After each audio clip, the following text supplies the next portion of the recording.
Allah SWT memerintahkan kita untuk mentauhidkannya. Dan di antara definisi dari Islam, untuk mengetahui mana sebenarnya ajaran Islam yang betul-betul dengan ajaran yang dia berlabel Islam tapi isinya bukan Islam, maka kita kembalikan kepada pengertian Islam yang dijelaskan oleh para ulama. Al-Islamu lillahi bitauhid. Islam itu adalah menyerahkan diri, memasrahkan diri kita kepada Allah dengan mentauhidkannya. Kemudian wal-iqyadu lahu bita'ah, dan tunduk patuh kepada Allah Subhanahu wa taala, wal bara'atu minasyirki wa ahlihi, dan berlepas diri dari kesyirikan dan para pelaku kesyirikan. Ini definisi dari Islam. Jika orang mengaku Islam tapi belum tunduk kepada Allah, belum mentaati Allah Subhanahu wa taala, belum memasrahkan dirinya kepada Allah dengan mentauhidkannya, tidak juga dia merasa benci dengan kesyirikan, tidak juga dia mau menjauhkan orang-orang dan perbuatan-perbuatan kesyirikan, maka dia belum dikatakan sebagai seorang muslim yang utuh. Sementara Allah SWT berfirman, ya ayyuhalladzina amanu udkhulu fis-silmi kafah, wahai orang beriman, masuklah ke dalam agama Islam dengan cara yang menyeluruh, kafah, jangan hanya setengah-setengah. Oleh karena itu, di antara hal-hal yang menyimpang dari definisi Islam ini, pada zaman sekarang munculnya banyak kelompok-kelompok yang kalau kita gali di akidahnya ternyata itu bukan akidah Islamiyah, bahkan sangat jauh dari akidah Islam. Di antara kelompok-kelompok tersebut yang kita akan bahas pada malam hari ini, yaitu kelompok Thariqah, kelompok tarekat yang sebenarnya ini inti ajarannya hampir sama, dan mereka ini banyak macamnya. Dan insyaallah kita akan bahas salah satu tarekat yang paling banyak menyebar di dunia, bahkan di Indonesia, yaitu tarekat Naqsyabandiyah. Tarekat ini seperti tarekat yang lain selalu dinasabkan kepada orang yang mencetusnya pertama kali, yang mencetuskan kelompok tersebut pertama kali. Berbeda dengan Islam, tidak ada yang mencetuskan Islam, tidak ada yang menciptakan Islam kecuali dari Allah Subhanahu wa ta'ala. Adapun yang lain, kelompok-kelompok lain, agama yang lain pasti disebutkan kepada pendiri agama tersebut atau pendiri kelompok tersebut. Tarekat Naqsyabandiyah ini diambil dari nama pendirinya, yaitu Muhammad Bahabuddin Shah Naqsyabandi. Jadi dia berasal dari Bukhara, itu kampungnya Imam Bukhari yang sekarang ada di negeri Uzbekistan pada tahun 717 sampai 791 Hijriah. Jadi dia munculnya membawa ajaran ini tahun 717 sampai 791 Hijriah. Dari sini kita ketahui bahwasanya ini adalah kelompok yang dia muncul di akhir-akhir Islam. Ya, kelompok yang muncul baru-baru ini dan sangat jauh dari ini ajaran Islam yang mulia yang dibawa oleh Rasulullah dan para sahabatnya. Sementara salah satu kriteria untuk mengetahui kelompok itu benar atau tidak, maka kata Ibnu Abbas ketika berdialog dengan Khawarij, kelompok Khawarij, saya tidak melihat satu pun sahabat di antara kalian. Saya tidak melihat satu pun sahabat yang ikut di kelompok kalian. Ini salah satu ciri untuk membedakan kelompok yang hak dan kelompok yang batil. Kelompok yang batil, mereka sama sekali satu pun para sahabat tidak ada di belakang mereka, sehingga nanti mereka akan berusaha untuk menisbatkan diri kepada para sahabat, walaupun penisbatan itu adalah sangat tidak berdasar, bahkan bohong semata. Tapi kenapa dinamakan Naqsyabandiyah? Ada beberapa pendapat mereka dan kita akan menukil dari kitab mereka sendiri. Di antaranya di sini dalam kitab Tanwirul Qulub di Mu'amalati Allamil Ghuyub, itu dijelaskan kenapa dinamakan tarekat ini tarekat Naqsyabandiyah. Karena pendirinya yaitu Muhammad Bahabuddin Naqsyabandi itu di dalam hatinya saking penuhnya, saking seringnya dia berzikir, ini seolah-olah ada stempel. Naqs itu artinya stempel, cap. Saking seringnya berzikir kepada Allah dan di hatinya itu ada cap dia, cap zikir tersebut. Ada juga pendapat mereka yang lain dalam kitab tersebut menjelaskan bahwasanya Nabi Muhammad SAW ini pernah mengusap hati Syekh Muhammad Baharuddin Naqsyabandi, mengusap hatinya sehingga ada bekas tangan Nabi di dalam hatinya, sehingga dinamakan kemudian kelompok ini menjadi kelompok Naqsyabandiyah. Dari sini ini jelas-jelas suatu yang tidak bisa diterima oleh akal. Bagaimana ini Muhammad Baharuddin ini pernah bisa bertemu dengan Nabi Shallallahu Alaihi Wasallam yang sudah jauh meninggal, kemudian mengusap hati dia, mengusap dada dia, kemudian masih ada usapan tersebut sampai dia meninggal dunia. Baik, ini artinya tidak masuk akal sekali. Kemudian di antara doktrin kelompok mereka sangat tidak setuju. Mereka sangat tidak setuju kalau dikatakan bahwasanya kelompok mereka ini atau tarekat mereka ini tidak ada dasarnya dari Al-Quran dan Sunnah. Mereka tidak setuju. Sebagaimana juga kelompok lain, kalau kita misalnya nasihati, bukan menghakimi, kita nasihati, mereka akan juga punya dalil. Makanya orang yang bijaksana ketika menasihati harus kenal dulu siapa yang mau dia nasihati. Kita mau berdialog dengan tarekat ini, tapi kita tidak tahu ajarannya. Jadi tentu kita akan memberikan nasihat yang agak menyimpang nanti, karena tidak sesuai dengan kondisi pasien. Oleh karena itu sebagian para ulama seperti Ibnu Taimiyah rahimahullah taala, ketika beliau berdialog dengan Khawarij, beliau lebih paham tentang ajaran Khawarij daripada tokoh Khawarij itu sendiri. Ketika beliau berdebat dengan Ahlul Kalam, orang-orang tokoh filsafat, beliau lebih paham tentang ilmu filsafat daripada tokoh-tokoh filsafat lawan debat. Dan ini kelebihan yang Allah berikan kepada ini para ulama kita. Baik, mereka mengatakan dalam kitab Al-Hadith An-Nadiyah fi Thariqat Naqsyabandiyah karangan Muhammad Ibn Sulaiman Al-Baghdadi halaman 31, wa iyyaka an taqul turqus sufiyah lam ya'ti biha kitab wa la sunnah fa innahu kufrun. Hati-hati engkau kalau mengatakan bahwasanya tarekat sufi ini tidak ada dalilnya, dasarnya dari kitab dan sunnah, karena itulah bentuk kekufuran. Kalau engkau mengatakan tarekat ini tidak ada dalilnya dari kitab dan sunnah, kufur kalian. Jadi mereka menganggap bahwasanya mereka juga punya dasar.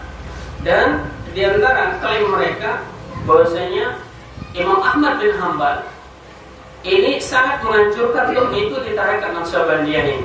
Ini dalam kitab mereka Al-Hadith An-Nadiyah fi Thariqat Naqsyabandiyah, itu halaman 33 sampai 35.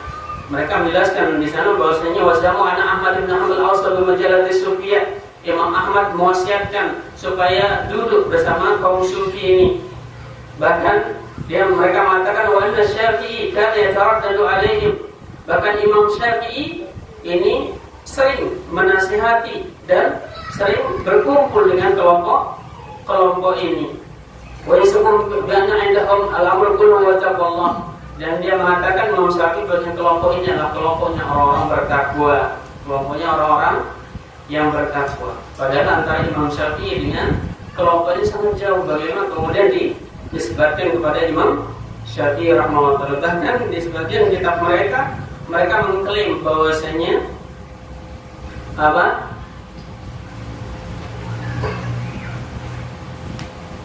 Imam Syafi'i ini adalah salah satu dari tokoh tarekat mereka.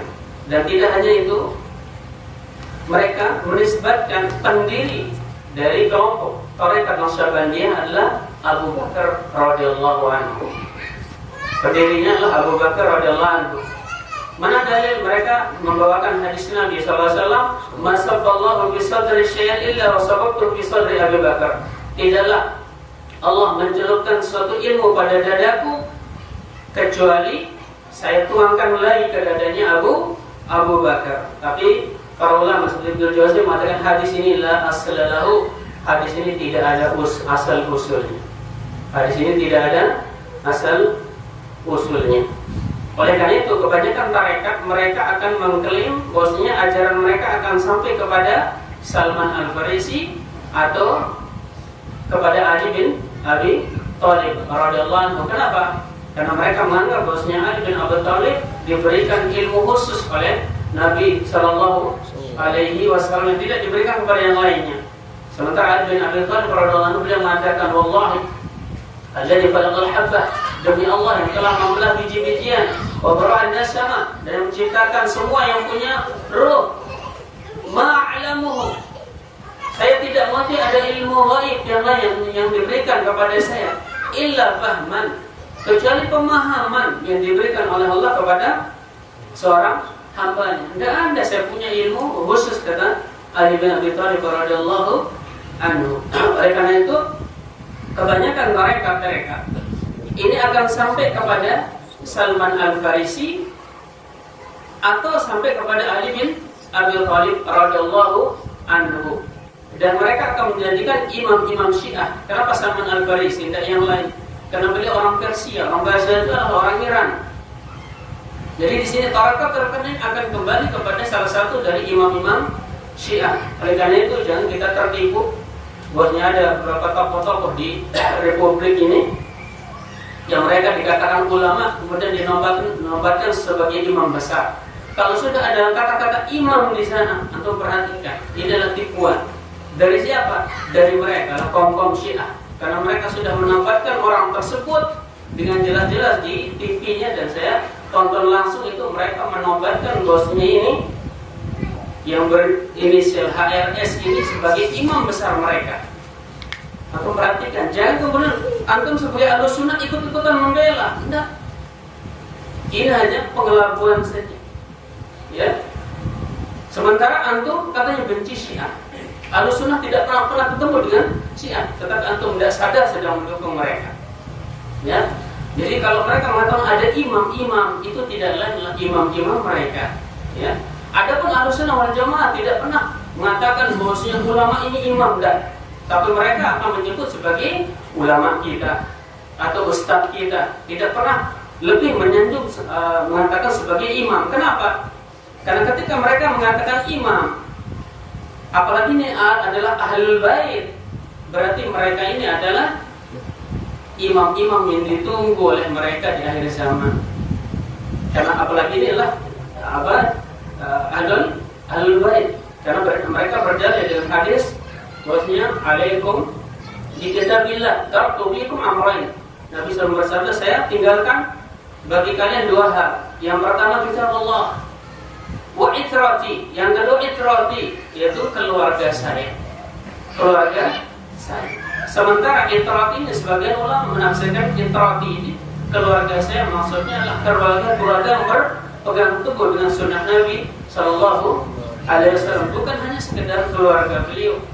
Sehingga ketika menobatkan seorang menjadi imam, maka ketahuilah bahwasanya itulah bagian dari agama Syiah. Apalagi ini diklaim atau dianggap ini orang itu sebagai ahlul bait Nabi, keluarga Nabi sallallahu alaihi wasallam. Nah, jadi dengan pelajaran kita akan tahu, ya, perkembangan politik di negara kita sebenarnya adalah itu tidak lain adalah efek dari akidah yang menyimpang. Tetapi kaum muslimin ini tidak paham.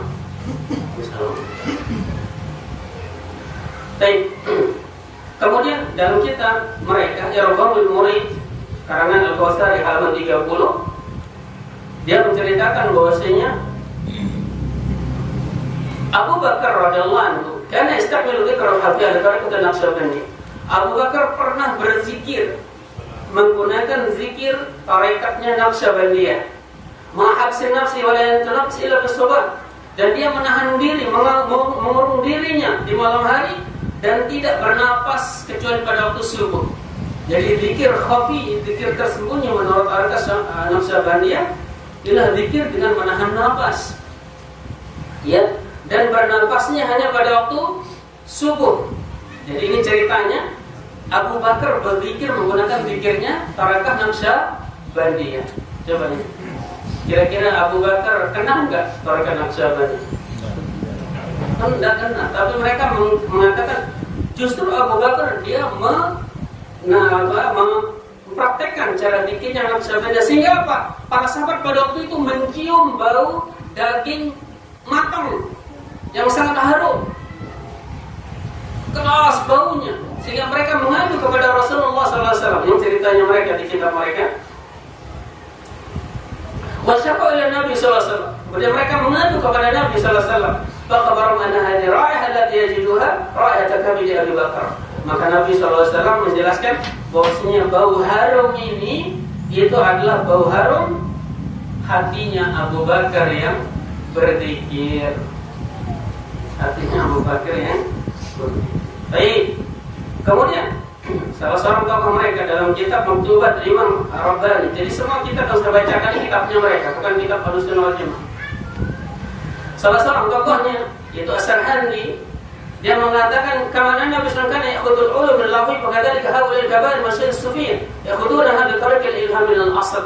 Sebagaimana Nabi sallallahu alaihi wasallam mengambil ilmu dari wahyu, maka syekh-syekh sufiyah, ya, masyayikh sufiyah, guru-guru sufiyah ini juga langsung mengambil dengan jalan ilham dari asalnya langsung, yaitu dari Allah Subhanahu wa taala. Lewat apa? Bukan wahyu tapi dari ilham. Dan sudah kita bahas dulu di pembahasan ilmu laduni bahwasanya ilham bukan sumber syariat. Ilham bukan sumber syariat, karena ilham itu ada dua kata Ibnu Qayyim. Yang pertama ilham dari Allah Subhanahu wa taala, yaitu pemahaman yang Allah berikan kepada hambanya. Sebagai Allah berfirman tentang Sulaiman, "Fahamnaha Sulaiman." Kami berikan pemahaman kepada Sulaiman. Bapaknya Nabi Daud ketika ada kasus sekelompok kambing merusak tanaman orang di malam hari, Daud mengatakan kambing itu punya pemilik tanaman karena tanamannya sudah rusak. Tapi Sulaiman lain dia kebijakannya. Dia putuskan apa? Kambing ini untuk sementara di pemilik tanaman yang rusak. Nanti kalau dia punya anak, punyanya yang pemilik tanaman yang rusak, kemudian susunya bisa diperah oleh pemilik tanaman yang rusak. Sementara itu pemilik kambing memperbaiki tanaman itu sampai seperti semula lagi. Setelah semua sudah beres tanamannya seperti yang semula dirusak, maka kambingnya dikembali. Allah menguji Nabi Sulaiman, fahamna Sulaiman. Kami berikan pemahaman kepada Nabi Sulaiman. Inilah ilham dari Allah Subhanahu wa taala berupa apa? Pemahaman terhadap suatu permasalahan. Dan pemahaman ini Allah berikan kepada orang-orang yang memang sudah ada basic dalam dirinya, yaitu basic paham Al-Qur'an dan sunnah Nabi Sallallahu Alaihi Wasallam. Baik. Adapun ilham ini yang kedua adalah ilham dari syaitan. Apa itu? Segala sesuatu yang tidak sesuai dengan Al-Quran dan Sunnah, maka itu semua dari syaitan. Kemudian selanjutnya, bagaimana mencapai derajat siddiq menurut tarekat Naqsyabandiyah? Dalam kitab Rahmah Al-Habithah di dzikri Ismillah Tahqiq Ar-Rabithah, Al-Imam Sarhandi halaman 45, dia mengatakan la yakunu siddiq siddiqan hatta yashhadu alaihi 70 siddiqan bi annahu siddiq. Tidaklah pengikut tarekat Naqsyabandiyah itu mencapai derajat siddiq sampai 70 orang orang siddiq yang jujur bersaksi bahwasanya dia ini adalah orang siddiq. Belum dikatakan orang siddiq, orang ini sampai 70 orang siddiq. Orang yang jujur itu mengatakan dia ini sudah zindiq alias gila atau bahasa kita. Kalau dia sudah level gila, berarti dia adalah derajat siddiq yang sama dengan derajatnya Abu Bakar radhiyallahu anhu. Jadi harus gila dulu. Kalau masih waras kayak kita, enggak bisa. Kemudian mereka secara umum mengatakan bahwa tarekat Naqsyabandiyah, dan ini yang membuat banyak orang tertarik, bahkan ini banyak sekali pengikutnya, terutama di Lombok Utara ini. Tapi alhamdulillah markasnya sudah seperti Qadirun Yahya Naqsyabandiyah. Dia mengatakan dalam kitab Al-Hadiyah Ahmadiyah, tarekat Naqsyabandiyah, Bidayah Tariqah Naqsyabandiyah, bahwasanya awal Tariqat Naqsyabandiyah ini, Nihayatul Turuqil Ukhra, adalah akhir dari tarekat-tarekat yang lain. Orang kalau baru belajar Naqsyabandiyah, itu adalah ujung atau penutup dari tarekat-tarekat yang lain. Maksudnya apa? Kalau orang sudah capek di tarekat Rifaiyah atau Tijaniyah atau Qadiriyah, kemudian belajar Naqsyabandiyah, maka dia baru dikatakan apa? Baru dia belajar tarekat yang sebenarnya. Jadi awal orang belajar Naqsyabandiyah ini adalah akhir dari tarekat yang lain. Dan inilah beliau bahwasanya mereka lebih mulia dan lebih mendapatkan petunjuk dari tarekat-tarekat yang lain. Bahkan mereka ini mendoktrin masyarakat. Mereka mengatakan dalam kitab Nur Hidayah Al-Arafan di Sirrahillah halaman 63, "Man a'rada an tariqatina fa huwa ala khatr min dinihi." Siapa yang menyimpang dari tarekat kami, tarekat Naqsyabandiyah, tidak mau ikut tarekat Naqsyabandiyah, fa huwa ala khatr min dinihi, maka agamanya ini sedang dalam kondisi berbahaya. Agamanya ini sangat genting kalau tidak ikut tarekat Naqsyabandiyah. Nah, kemudian pendapat mereka tentang sujud kepada Ka'bah. Sujud kepada Ka'bah ini kita masuk kepada penyimpangan akidah dan kesyirikan yang ada pada kelompok ini. Waqasyabah Muhammad Amin Al-Qurdi Asy-Syaikh bil Ka'bah. Syekh mereka yaitu Syekh Amin Al-Qurdi dalam kitab Mawahib As-Sarmadiyah halaman 313. Ini dia menyerupakan syekh mereka dengan Ka'bah. Muhammad Amin Al-Qurdi ini menyerupakan syekh mereka dengan Ka'bah. Apa kata mereka? Yasjuduna ilaihi wa sujud lillah. Orang-orang sujud kepada Ka'bah, sementara sebenarnya sujudnya kemana? Ke Allah. Fakadzalika syekh, demikian juga syekh. Kita sujud ke syekh, tapi sebenarnya kita sujud ke Allah Subhanahu wa taala. Benar apa enggak ini? Benar. Orang kenapa di Ka'bah pada sujud? Sujud kemana? Sujud ke Ka'bah atau kepada Allah? Kepada Allah. Berarti kalau kita juga sujud ke syekh kita, maka sama dengan sujud kepada Allah. Kenapa di sini? Karena syekh itu adalah wasilah perantara menurut mereka. Dan syekh di sini bukan syekh masih hidup, tapi syekh mereka yang sudah meninggal dunia. Tapi perantara seperti ini dalam ilmu tauhid boleh apa enggak? Syekhnya sudah meninggal, dijadikan perantara untuk menuju Allah Subhanahu wa taala.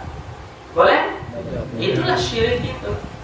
Wabtagu ilaihil wasilah, carilah wasilah perantara menuju Allah. Para ahli tafsir sepakat perantara ini adalah amal soleh, bukan syekh, bukan orang yang sudah meninggal dunia, bukan juga arwahnya Lata Uzamana. Sama saja, apa bedanya mereka dengan orang-orang terdahulu.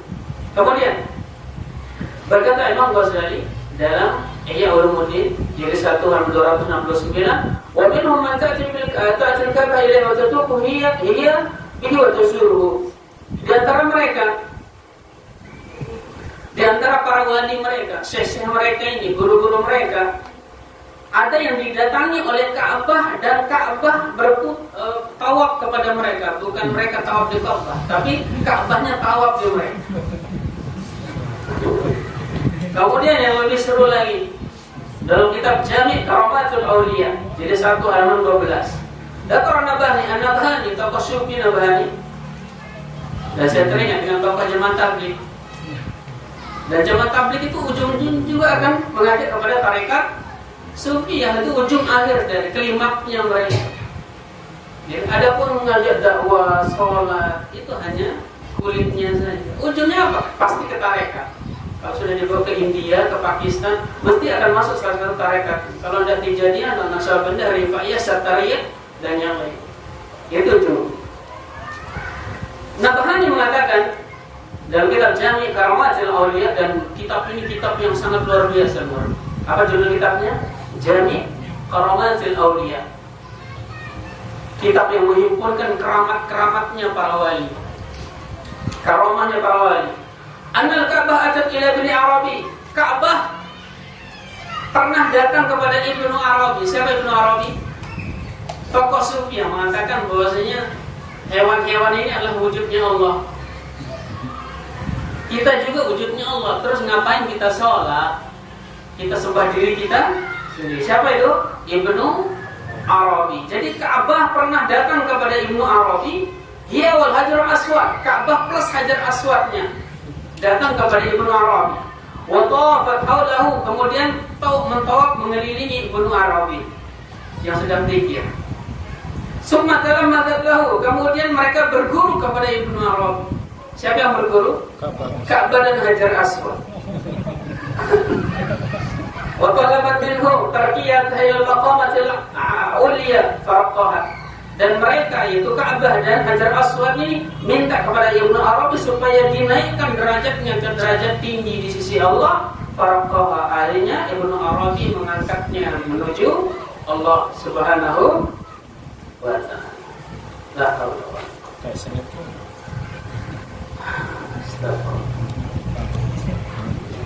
Bahada ijma' min as-sufiyah, dan ini ijma' mereka. Ijma' siapa? Tokoh-tokoh sufi, orang-orang sufi. Apa ijma'nya? Ala anna al-Ka'bah taqtali'u min al-ardi wa tadhhabu syarqan wa gharaban haitsu maqamat al-awliya wa dhahatuhum litatabarraka hiya bihim. Mereka ijma' sepakat bahwasanya Ka'bah itu dia berkeliling ke dunia ke arah timur maupun barat mencari makamnya para wali dan petilasan para wali dan meminta berkah kepada mereka.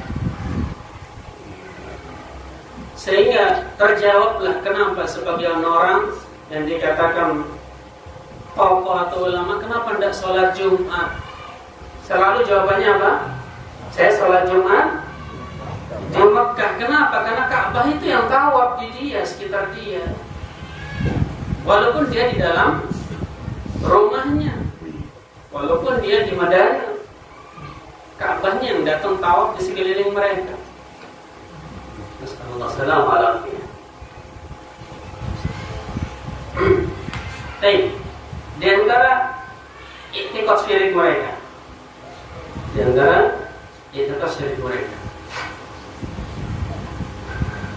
Amma anillah wa yasarrahum bi anna sufi al-haqiqi walladhi la hajata lahu ila Allah. Menurut mereka, sufi yang tulen itu adalah sufi yang tidak butuh kepada Allah Subhanahu wa taala. Dalam kitab Hada'i al-Wardiyah fi Haqa'i Ajillah Naqsyabandi halaman 131 itu disebutkan wasuila Bahauddin Naqsyabandi. Bahauddin Naqsyabandi pendirinya itu pernah ditanya qaulihim as-sufiyah al-fakir walladzi la yahtaju ila Allah. Apa maksudnya orang sufi itu tidak butuh kepada Allah? Wa qala al-muradu minhu kama qala Ibrahim. Apa kata Bahauddin Naqsyabandi? Maksudnya adalah sebagaimana perkataan Ibrahim, hasbi min su'ali ilmuhu bihali. Hasbi min su'ali ilmuhu bihali. Sudah cukup permintaan saya kepada Allah. Artinya saya tidak butuh minta lagi kepada Allah, karena Allah sudah tahu keadaan saya. Betul apa betul? Tidak perlu kita berdoa lagi sama Allah. Allah tahu kok keadaan kita. Soalnya apa enggak?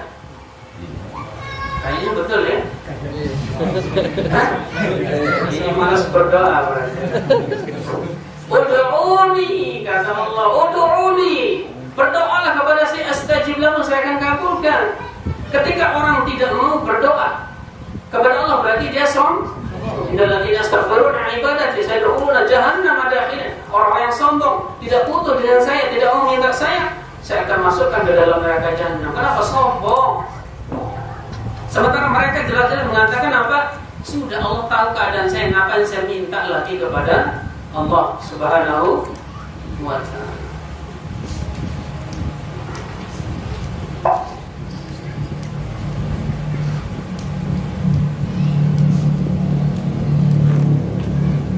Sementara kalau meminta kepada arwah-arwahnya para wali, arwahnya para nabi yang sudah meninggal, mereka melegalkan. Mereka ini justru sangat ini mendukung sekali. Sebagaimana perkataan mereka dalam bait-bait syair mereka, ya aqramal khalqi mali min aludin bihi siwaka inda hululil hadisil umami, ya habibal ilahi khudh biyadi ma li azzi siwaka mustanadi. Wahai makhluk yang paling mulia, siapa yang dimaksud? Nabi Muhammad SAW sudah meninggal. Mali min aludin bihi, saya tidak ada tempat ini berlindung kecuali kepadamu.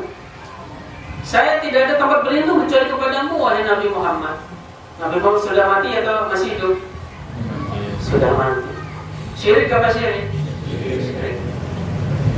Jadi jangan sampai kita ada pemikiran, nah ini kan tarekat ya mereka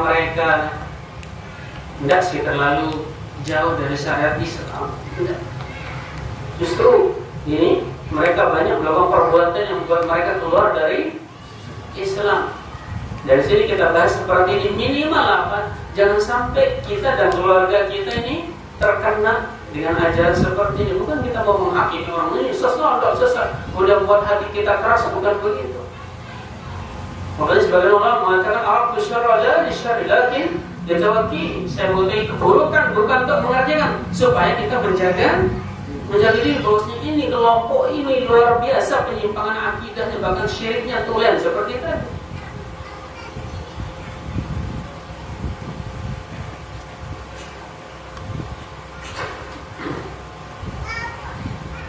Kemudian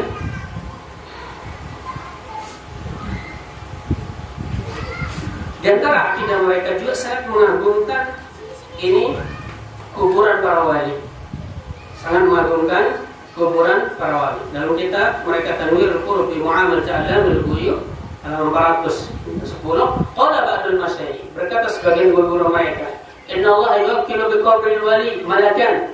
Allah menugaskan di setiap kubur wali itu ada seorang malaikat yaqdil hawaij, yang bisa menunaikan hajat-hajat orang yang memintanya. Allah menugaskan satu malaikat di kubur-kubur para wali itu yang bisa mengabulkan hajat orang meminta. Wa taratanya khurujul wali min qabrihi wa yaqdiha bi nafsi.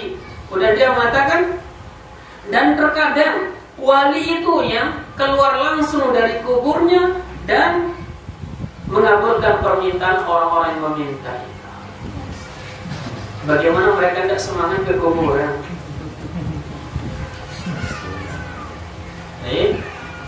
Oleh karena itu bagi yang masih semangat pramuka, lebih baik pramuka di lapangan. Jangan ada jurid-jurid malu ke kuburan.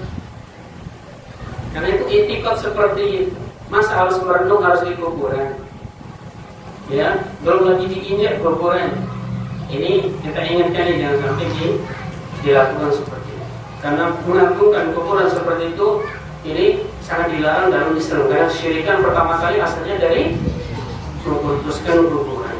Jadi menurut mereka, di kitab mereka, kalau malaikat itu hendak mengabulkan, walinya akan langsung keluar dari kubur dan mengabulkan hajat orang yang memintanya. Ya, makanya dulu kan kita waktu ke kuburan dipungkuk kepala kita, nah supaya apa?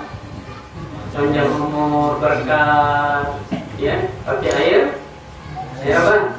Air bunga. Baik.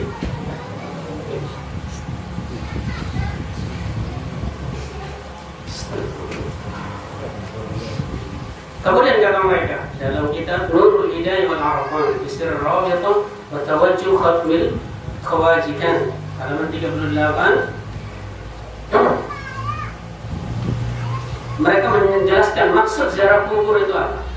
Az-ziyaratu wal istimdad wa su'al al-maghfirah wa qadaw al-hawajib min arwah al-anbiya wal imam alaihi wassalam wal ibarat an hadha al-imdad bi syafa'ah. Maksud kita ziarah kubur adalah meminta bantuan dan meminta ampunan dan pengabulan hajat kita kepada rohnya para nabi dan rohnya para imam, yang intinya itu adalah mencari syafaat. Itu inti ziarah kubur mereka, yaitu meminta bantuan, meminta ampunan, meminta qada hajatnya supaya ditunaikan hajat-hajat doa-doanya kepada siapa? Rohnya para nabi dan para imam mereka yang sudah meninggal. Ini tauhid apa syirik? Syirik. Walaupun mereka mengatakan ini syafaat. Makanya orang musyrik ketika ditegur oleh Nabi SAW, dinasihat, ada apa kata mereka? Ma na'buduhum illa yuqarribuna ila Allah zulfa. Kami tidak ibadah kepada mereka ini, patung-patung orang soleh ini, kepada orang sudah mati ini, kecuali agar mereka mendekatkan kami kepada Allah dengan dekatnya. Berarti ini syafaat. Tapi kami minta syafaat kepada orang sudah meninggal itu tidak boleh. Bahkan termasuk perbuatan menyebutkan Allah Subhanahu wa ta'ala.